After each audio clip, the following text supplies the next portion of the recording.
Hello, എന്ത് ചെയ്തോണ്ടിരിക്കുന്നു? ഒരു ചോക്ലേറ്റിന്റെ കൂടെയാ. ചോക്ലേറ്റ് തന്നെയാ പറഞ്ഞല്ലേ?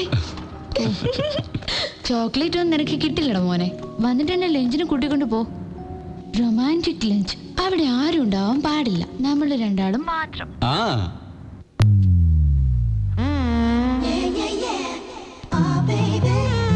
സോ ഇതാണ് ആ ചോക്ലേറ്റ് അല്ലേ? എന്റെ പേര് അഷ്ടലക്ഷ്മി ബ്രാക്കറ്റിൽ അമ്മലു. നാരായണ. ഇതെന്റെ തമ്പി ആദ്യം നാരായണ. ഇവിടെയാണോ നിനക്ക് ഇഷ്ടമായത്? ചോക്ലേറ്റ് ഇഷ്ടപ്പെടാത്തവരുണ്ടോ? കൈയടക്കാൻ പറയും നാരായണ. അദ്ദേഹം കൈവെക്കുമ്പോൾ ഉടമ്പുക്കുള്ള എന്തോ ഒരു ഇദ്ദേഹം എന്റെ ഇടുപ്പ് പിടിച്ചതിലെഴുത്. ഇടുപ്പിള പിടിച്ചാരാ? എപ്പോ? അദ്ദേഹം എന്നെ കട്ടിയും പിടിച്ചിടാ. കട്ടിയും പിടിച്ചെന്നോ? അയ്യോ, இந்த അന്യായത്തെ താങ്ങുപിടിയല്ലേ. നീ വീട്ടിലേക്ക് വാ, അപ്പ കേട്ട് ഞാൻ പറഞ്ഞു കൊടുക്കാം. പോയി പറഞ്ഞോ. ഞാൻ അപ്പയുടെ അടുത്ത് പറഞ്ഞു കൊടുക്കും. നിന്റെ ക്ലാസ്മേറ്റ് അബ്ദുള്ളയുടെ ലഞ്ച് ബോക്സിൽ നിന്ന് ചിക്കൻ പീസ് അടിച്ചത്. ശരി ശരി, നീ എന്നോട് നാരായണ മറന്നേക്ക്. ഞാനും ഒന്ന് നാരായണ മറന്നേക്കിരാ. ആരോടും പറഞ്ഞേക്കല്ലേ, എന്റെ മാനം പോ. കയ്യും മാറ്റി വെച്ചും സംസാരിക്കാം. ആ നാരായണ. എന്റെ പുന്നാര അളിയൻ. എന്നോട് പറയാ നീ എന്തിനാ പുറത്തേക്ക് വന്ന്? വല്ലാത്ത ധൈര്യ നിനക്ക്. എന്നെ തനിച്ചാക്കിയിട്ട് നീ മാത്രം ലഞ്ചിന് പോകുന്നല്ലേ?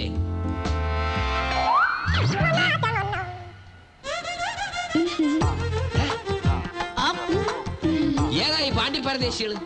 പാണ്ഡിപ്പരദേശി എന്ന് പറഞ്ഞാൽ കുത്തി നിന്നെ കൊടലെടുക്കും ദുഷ്ടനാരായണ. ഇവന് കേണൽ മോഹൻലാലേ? ഇവനാര്? സരോജ് കുമാർ ശ്രീനിവാസനാ? വിനി മോഹൻലാലേ അടിച്ചതിന്റെ ഷേപ്പ് ഞാൻ മാറ്റി കളയും. അതൊക്കെ നീ തുറന്നു പറഞ്ഞോടാ. നാരായണ, നാരായണ ഒരു പെർമിഷൻ തന്നാൽ ഇയാളെ ഞാൻ ശപിക്കും. നീ എന്തിനാ വന്ന? വേണ്ടങ്ങ് വേണ്ടടാ. ഇവനിക്ക് പെർമിഷൻ കൊടുക്കില്ല, അത് വളരെ ഡേഞ്ചറാ. അത്രയ്ക്ക് പവർഫുൾ ആണ്. നാരായണ പെർമിഷൻ. എന്തിനാ ഇവൻ പെർമിഷൻ ചോദിക്കും, അയാൾ പെർമിഷൻ കൊടുക്കൂല. ഇവള് വേണ്ട വേണ്ട എന്ന് പറയും. എന്തിനാ പെർമിഷൻ തരാൻ പറ. നാരായണ വേഗം പെർമിഷൻ. പെർമിഷൻ കൊടുക്ക്. കുഞ്ഞലിയോ, പെർമിഷൻ ഗ്രാൻഡ്.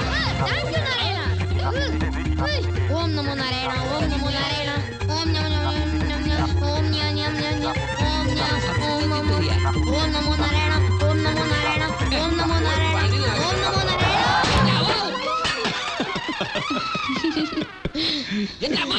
ജാഗ്രത. ശമിക്കോന്ന് പറഞ്ഞത് ബോധമായിട്ട് തലയടിക്ക.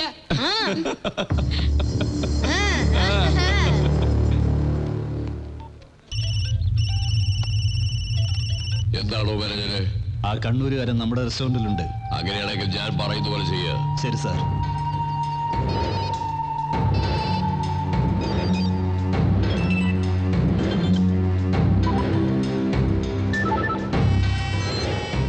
ഈ സിറ്റിയിലെ വലിയ കൊട്ടേഷൻ ടീം നീയൊക്കെയാണെന്ന് ഞാൻ കേട്ടു.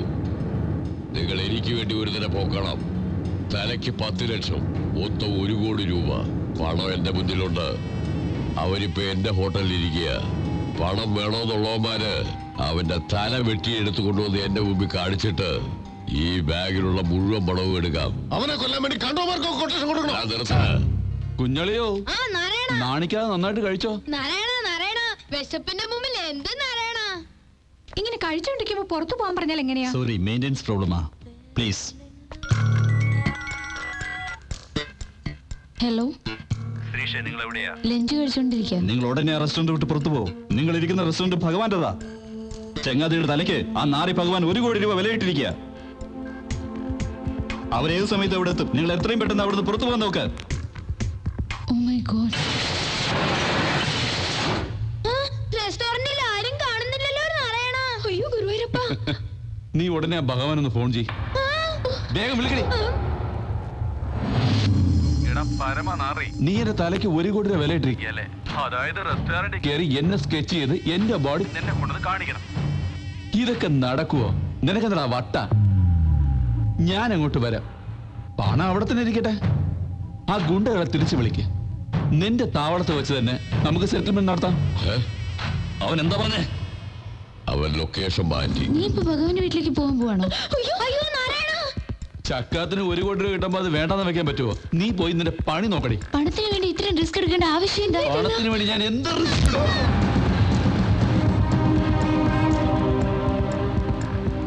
ഞാൻ എവിടെയാണെങ്കിലും അമ്മ ഇവിടെയുണ്ട്.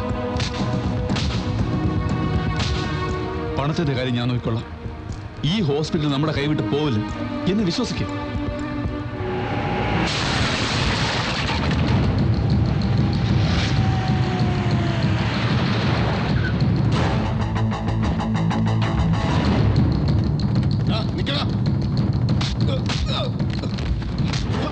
കിട്ടിയൊന്ന് പോരാടാ നിനക്ക്.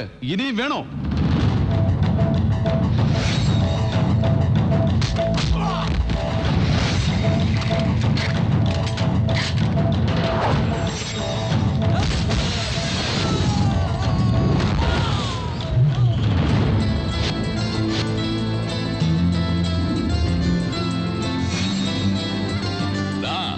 അവനെ കൊത്തി നോക്കിയിട്ട് വന്ന് പണം എടുത്തിട്ട് പോടാ.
അവനെ തന്റെ സമ്മതം ഉണ്ടെങ്കിൽ ഇല്ലെങ്കിൽ നീ എടുത്തോണ്ട് വേണമെങ്കിൽ എടുത്തോണ്ട് പോ.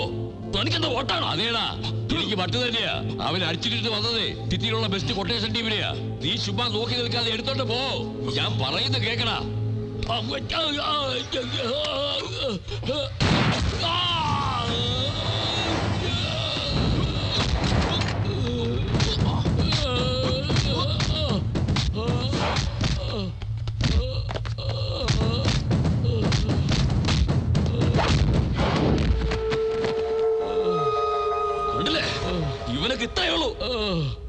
ഇപ്പോഴെങ്കിലും എന്റെ ബലം എന്താണെന്ന് മനസ്സിലായോ? അങ്ങോട്ട് നോക്കടാ.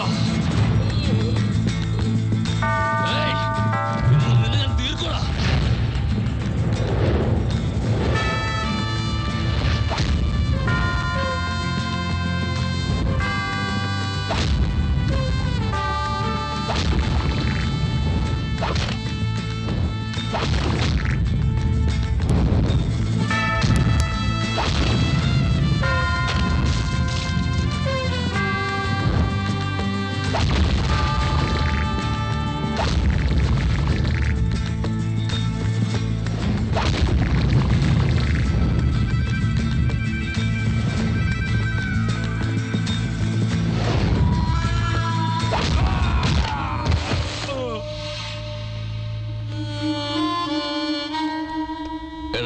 കണ്ണൂർ റൗഡി, ഞാൻ മരിക്കുന്നതിന് മുമ്പ് എനിക്ക് നീ ഒരു സഹായം ചെയ്ത് തരണം.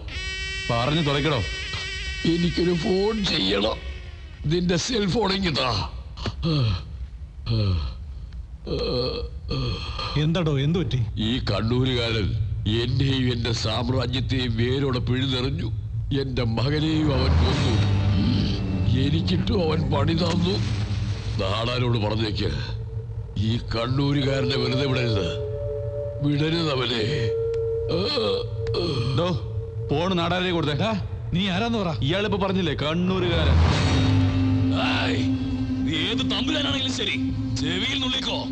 ദിവസങ്ങളല്ലടാ, മണിക്കൂറുകൾ എണ്ണിക്കൊന്നേ. നിന്റെ ശവം എടുത്ത് പീസ് പീസായി ഞാൻ വെട്ടി നുറുക്കും. എന്നിട്ട് മട്ടാഞ്ചേരി മാർക്കറ്റിലെ പേ പിടിച്ച ചാവാലി പട്ടികൾക്ക് ഞാനത് എറിഞ്ഞു കൊടുക്കും. നിന്നെ പോലത്തെ പേടിച്ചുറിയിലടാ പുറകിൽ 10 പേരെ വെച്ചോടിങ്ങനെ ഡയലോഗ് അടിക്കുന്നേ. നിന്റെ മരണമണി മുഴങ്ങി തുടങ്ങിയടാ. നിന്റെ ശുക്രദശയായോടെ നീ ഇവിടെ ഇല്ലാതെ, അല്ലെങ്കിൽ നിന്നെ തോലുരിച്ചെടുത്ത് ചെണ്ട ഉണ്ടാക്കി തായ്മ കോട്ടിയനെ. എന്റെ അടുത്ത് കളിച്ചാൽ നിനക്ക് ആറടി മണ്ണ് പോലും കിട്ടില്ല. നിന്റെ കണ്ടാശനി തുടങ്ങി. ഇനി നീ ദിവസങ്ങൾ എണിക്കോ. കണ്ണൂരുകാരോട് കളിച്ച കളി അറിയ നീ.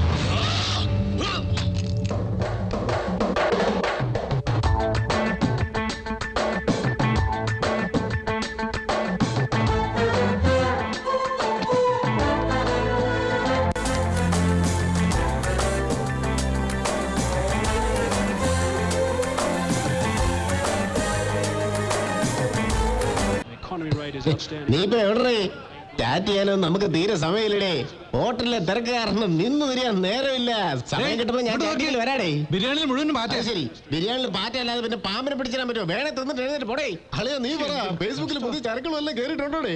സകലമാന പിച്ചക്കാർക്കും ഇപ്പൊ ഫേസ്ബുക്കിൽ അക്കൗണ്ട് ഉണ്ടേ. അതുകൊണ്ട് ഞാൻ ട്വിറ്ററിലോട്ട് മാറാൻ പോവാടേ. ട്വിറ്ററിലാകുമ്പോ ഐശ്വര്യ റായും അമിത്ഷാ പട്ടേലും ഒക്കെ ഉണ്ട്. ഭാഗ്യദേവസം നമ്മളെ എപ്പോഴും മാടി വിളിക്കാറുണ്ടേ. പേഴ്സ് അണ്ണന്റെ எந்திரடி ராவில பிரிவு தொடங்கி அந்த கண்ணூர்காரவும் கூட தான் இருக்கான்னு கேள்விப்பட்டேன். எங்கடா പണത്തിന് വേണ്ടി ഇത്രയും റിസ്ക് എടുക്കേണ്ട ആവശ്യം എന്താ?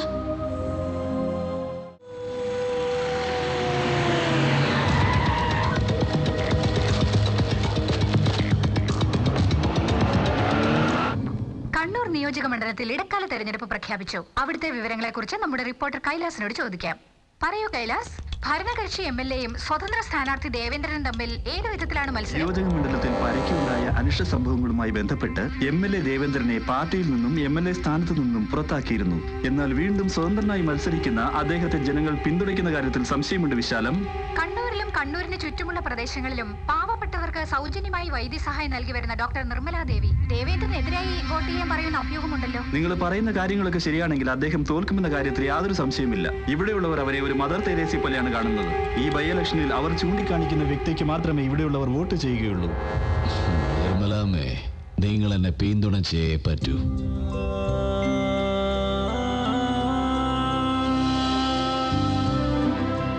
ചേട്ടാ ചേട്ടാ വിശക്കുന്നു ചേട്ടാ, എന്തെങ്കിലും താ ചേട്ടാ. ചേട്ടാ ചേട്ടാ താ ചേട്ടാ. മോന്റെ അച്ഛനും അമ്മയൊക്കെ എവിടെയാ? എന്റെ അമ്മ മരിച്ചുപോയി. എന്റെ അച്ഛൻ ജയിലില്ല. പാവം. ശരി, എന്റെ കൂടെ വാ.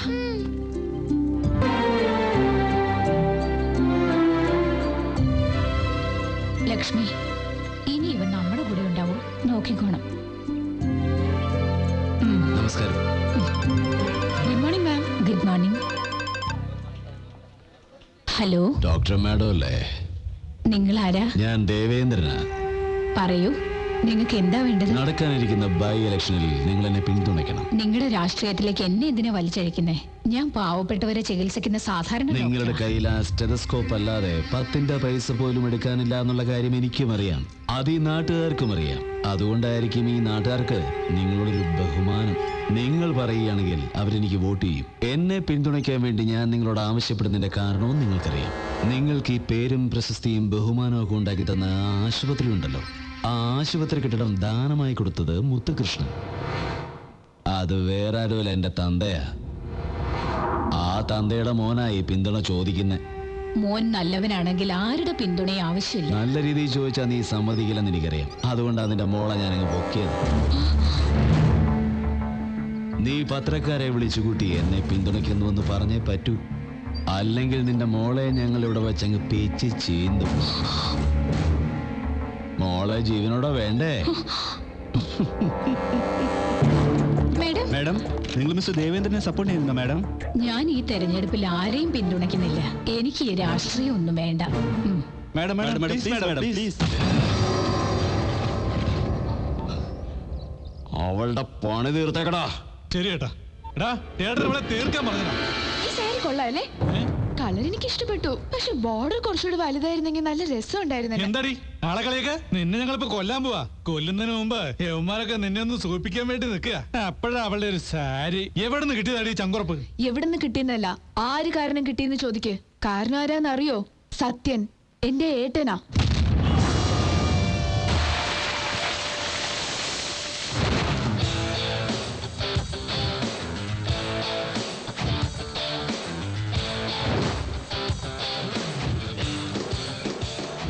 കൂട്ടുകാരനാ.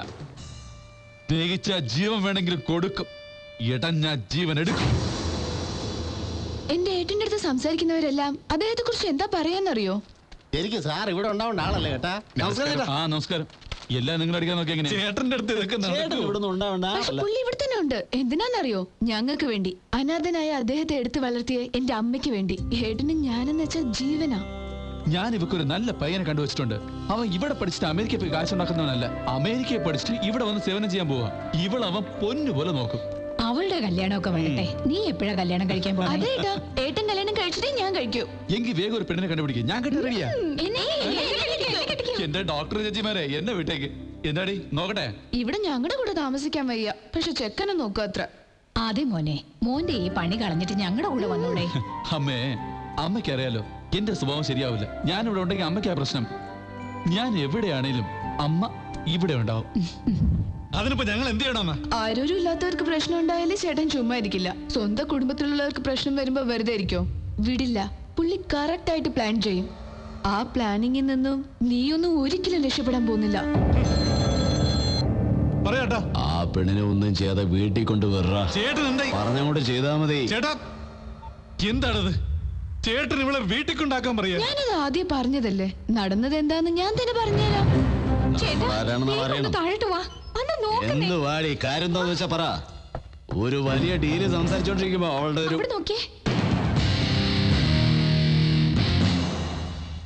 ദേവേന്ദ്രനോ? വാ കഴിക്കാം. രവീന്ദ്ര, രാജപ്പ.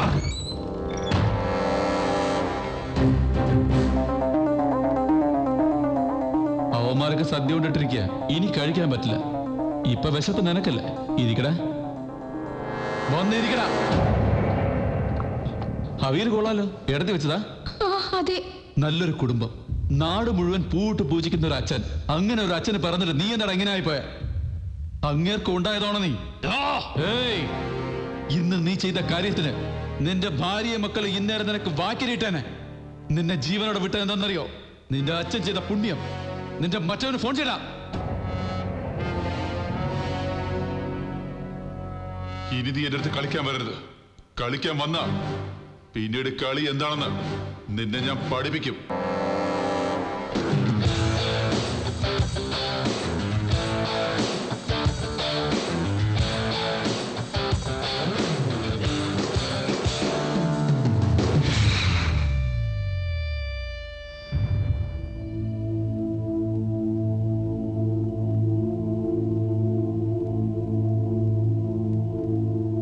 മാഡം, ഈ ബിൽഡിങ്ങും ഇതിന് ചുറ്റുമുള്ള സ്ഥലങ്ങളും ദേവേന്ദ്ര സാറിന്റെ അച്ഛൻ മുത്തകൃഷ്ണ സാറാണ് നിങ്ങൾക്ക് തന്നത്. വാക്കാൽ പറഞ്ഞിട്ടുള്ളതല്ലാതെ ശരിയായ ആധാരങ്ങളൊന്നും തന്നെ ഇല്ല. ഹോസ്പിറ്റലിന് വേണ്ടി ദാനമായി തന്നുവെങ്കിലും ഈ സ്വത്തിന്റെ മുഴുവൻ അവകാശങ്ങളും മുത്തകൃഷ്ണ സാറിന്റെ 2 മക്കൾക്കുള്ളതാണ്. ഇത് നിയമപ്രകാരം കോർട്ട് ഓർഡറാണ്. ഇനി 3 മാസത്തിനുള്ളിൽ ഈ ഹോസ്പിറ്റൽ നിങ്ങൾ ഒഴിഞ്ഞു കൊടുക്കണം. ഇല്ലെങ്കിൽ ഇന്നത്തെ മാർക്കറ്റ് വാല്യൂ അനുസരിച്ച് 86 കോടി രൂപ നിങ്ങൾ നൽകണം.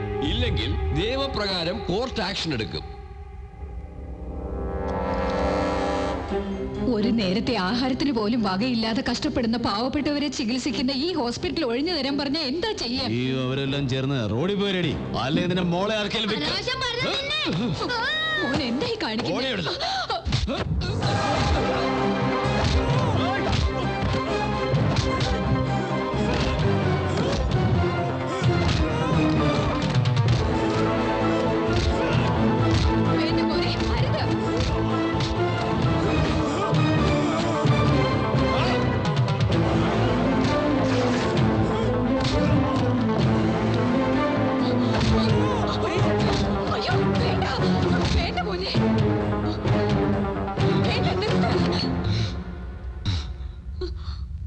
അമ്മ പറഞ്ഞോട് മാത്രമാണ് നീ രക്ഷപ്പെട്ടത്.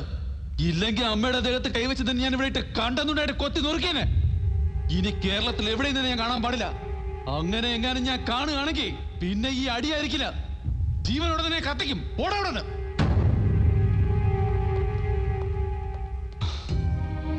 അമ്മേ, അമ്മ ഒന്നുകൊണ്ട് പേടിക്കണ്ട. ഈ ഹോസ്പിറ്റൽ നമ്മുടെ കൈവിട്ട് പോവില്ല. പണത്തിന്റെ കാര്യം ഞാൻ നോക്കിക്കോളാം. അമ്മ എന്നെ വിശ്വസിക്കേ.